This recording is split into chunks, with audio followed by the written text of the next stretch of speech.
Hi everybody, it's Whitney here from the library, and today I'm going to go over what is in the Take and Make kit where you're going to make your bookshelf diorama. So, without further ado, let's get started.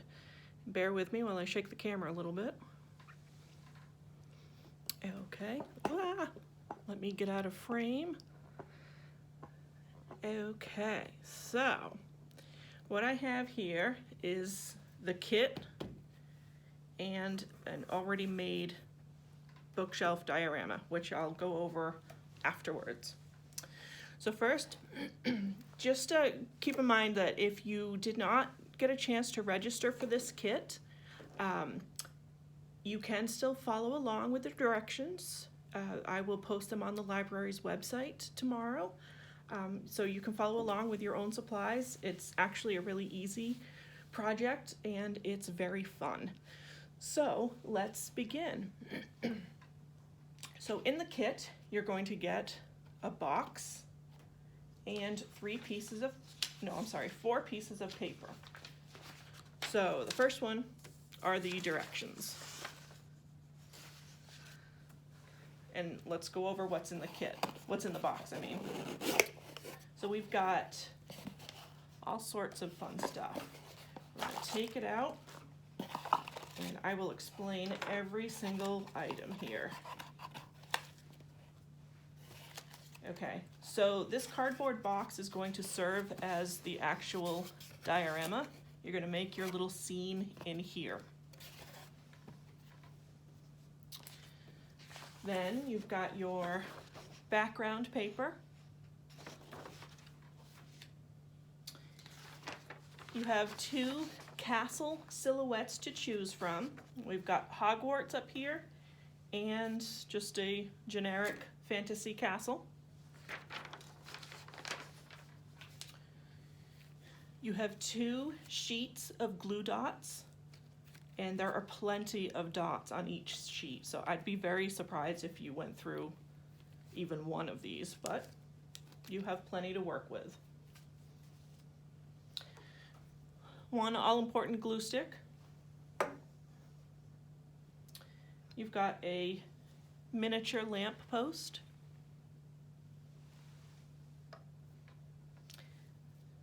Two little trees of varying size.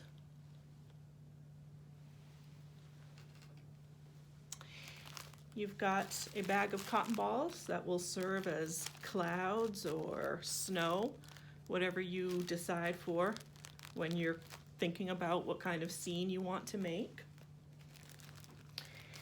And then we've got this, which is it's a QR code to a survey that I would really love for you to take. By taking this survey, it helps me to figure out if you liked this craft, if you want more like it, if you didn't like it, why, things like that.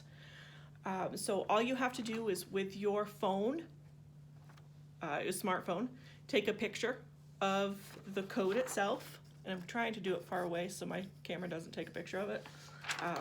But when you take a picture, something will pop up on your phone that will take you to the actual survey. So try it. If you have trouble with it, give me a call at the library and I can help you out, or I can just send you the direct link to the survey. So what you will need to provide are scissors, a ruler, pencil, and your imagination. So let's get started with the instructions. So first off, depending on how you are going to place this on your bookshelf, you can keep this cover on or cut it off. I personally kept mine on just because I like the idea of having my own little world inside a box. But you might decide it's easier to cut it off, and that's your call. So next, So this really, depending on how, how you want this to go, the first thing you want to do is remember that it's built on layers. So the first layer is the very back. All right, so it's this sheet. So now I'm gonna go over to my diorama and show you what I mean. So the back, I don't know if you can see it. This right here is the background.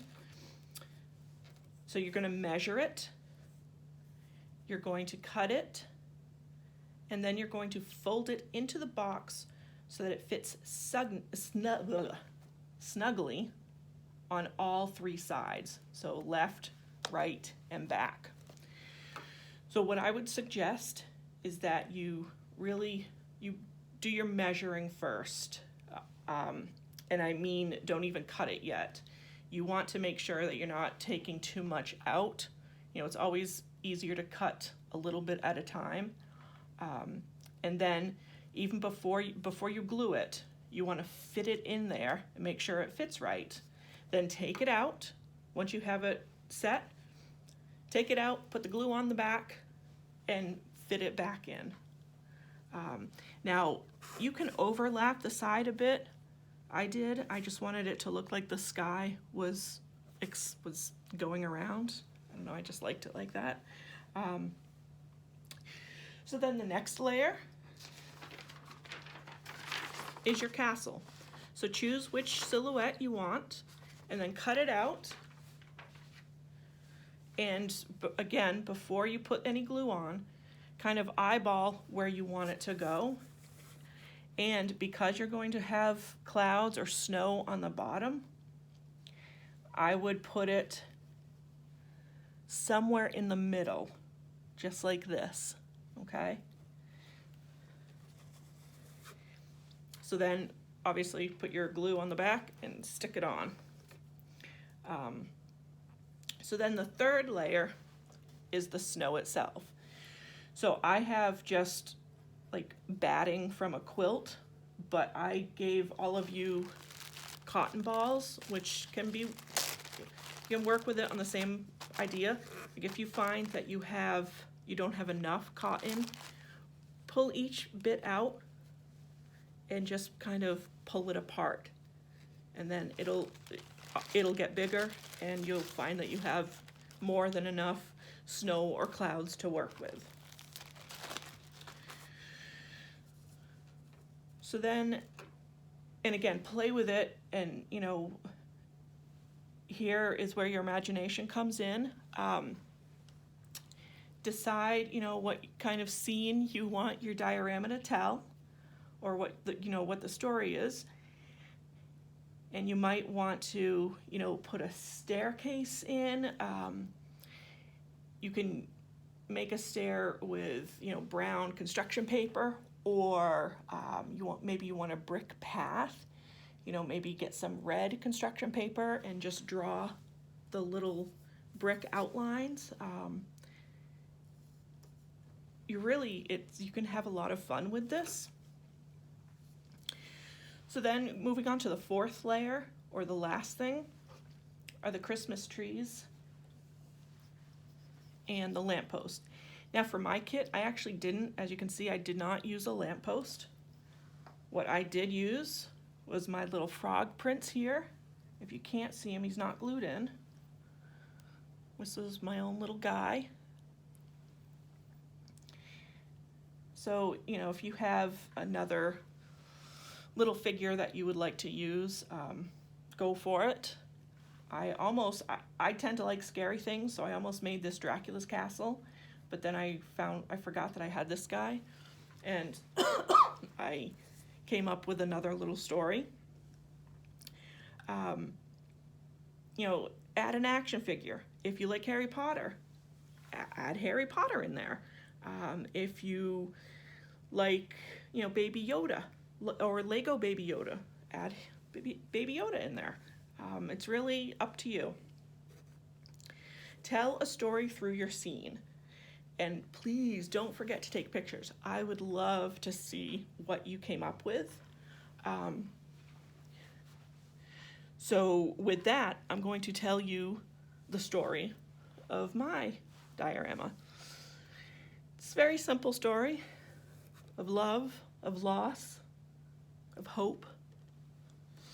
It's the story of a frog prince who lost his true love, and he had to choose the golden cord, the right golden cord from the sky that would take him to his true love in the castle in the clouds. So here he is climbing up, and you can, there he goes.